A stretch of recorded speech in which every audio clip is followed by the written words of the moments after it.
active peptides. Here, so very important cells of the intestine.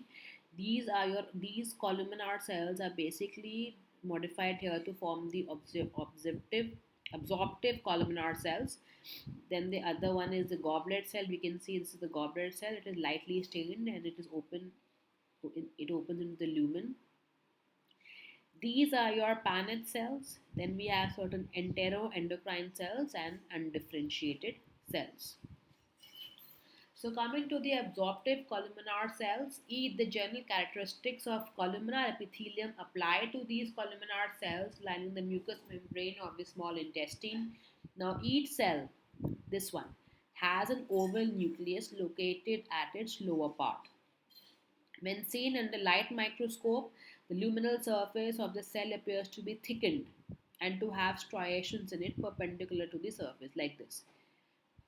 With electron micrograph, this is the striated border is seen made up of microvilli arranged in a very regular manner. The presence of the microvilli will greatly increase the absorptive surface of the cells. Now, each microvillus has a wall of plasma membrane. Within there are fine filaments. These filaments are extending onto the apical part of the cell. Here they become continuous with the plexus of similar filaments that forming the terminal web. The surface of each microvillus is covered by a layer of fine fibrils and mucus that is called the glycocalyx. The plasma membrane on the lateral side of the absorptive cells show foldings that interdigitate with that of the adjoining ones. Okay. So the adjacent cells are united typically by junctional complexes. The intercellular canals are present between the adjacent cells, and the cytoplasm of these absorptive cells will contain usual organelles including lysosome and smooth endoplasmic reticulum. And these cells are responsible for absorption of the amino acid, the carbohydrate, lipids present inside the digested food. Coming to the second, that is the goblet cell, is literally a drinking glass that is broad above. It has a narrow stem attached to the base. The goblet cells are so named because of the shape. It has an expanded upper part that is distended with mucin granules. The nucleus is flattened and situated at the base. This is the basal nucleus. And the goblet cells are mucus secreting cells. Therefore, they appear less stained because of the mucus does not take up any stain. So they have a prominent Golgi complex with abundant rough endoplasmic reticulum. The luminal surface of the cells bears some irregular microvilli. In H&E preparation, the mucin content appears to be unstained. That is why they appear less stained, but brightly stained under PAS technique. PAS will not be shown to you. You should know how they appear in H&E stain. The mucus cells increase in number as they pass down to the small intestine, being fewer in the duodenum and compared to a more number of mucus cells in the terminal ileum. The third ones are typical cells of the small intestine called the Paneth cell, are found only in the deeper parts of the intestinal crypts, contain prominent eosinophilic secretory granule. In electromicrograph studies, they are considerable rough endoplasmic reticulum. Some microvilli can also be present. These cells are particularly rich in zinc. The function of zymogen cells are not very well known. They may produce lysozymes that are destroying the bacteria, therefore, they are helping in maintaining the gut flora, and they may also produce some other enzymes. There are also some studies speculating that they have some phagocytic functions. That is how they are able to control the microbial flora in the intestine. And because they are located at the base of the glands, they are exocrine cells producing lysozymes, an antibacterial enzyme that is digesting the bacterial cell walls and destroying them. Also, we have the enteroendocrine cells in the small intestine that are secreting numerous regulatory hormones, including the gastric inhibitory peptide, secretin, and cholecystokinin, that is a pancreozymin.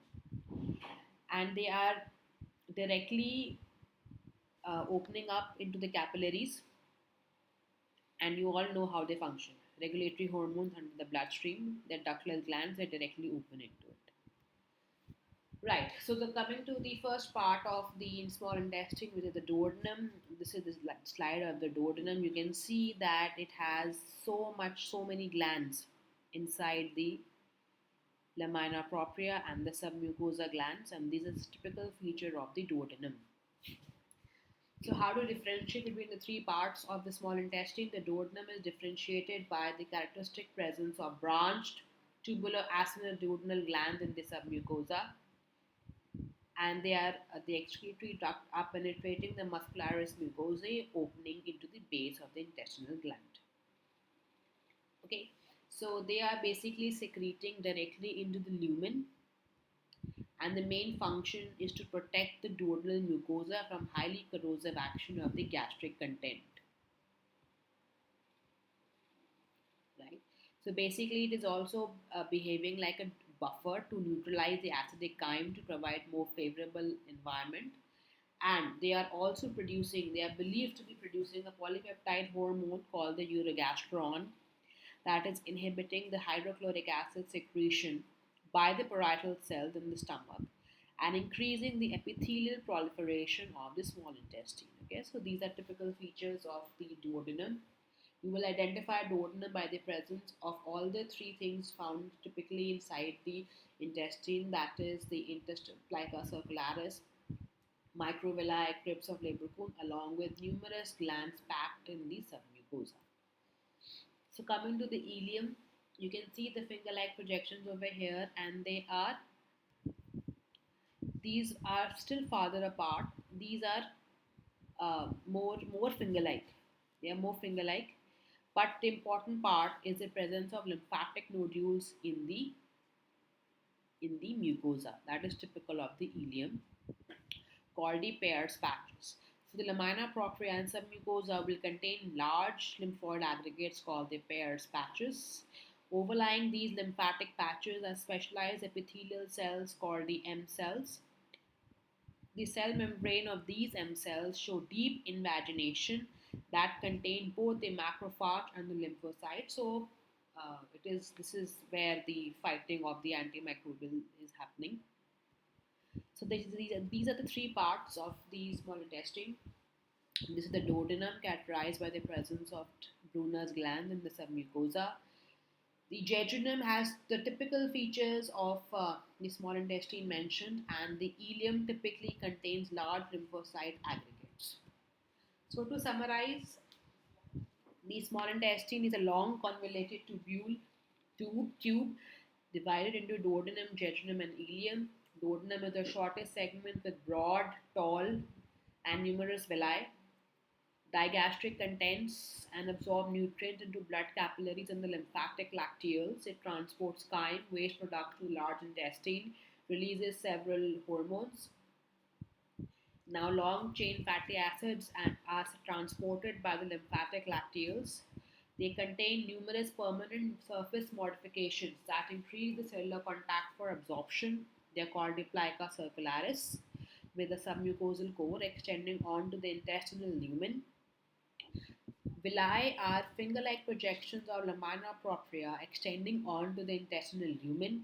The microvilli are cytoplasmic extensions of these absorptive cells that are extending into the intestinal lumen. Microvilli coated with brush border enzyme that digest food products before absorption.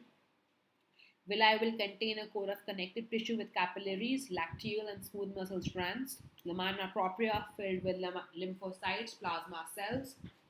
Smooth muscle strands can also be found in villi, lamina propria of the villi, to induce contractions. So amongst the cell of the small intestine, we have the absorptive cells with microvilli covered with glycocalyx, most common, goblet cell, enteroendocrine cells, undifferentiated Paneth cells, and M cells specialized that cover the lymphatic Peyer's patches.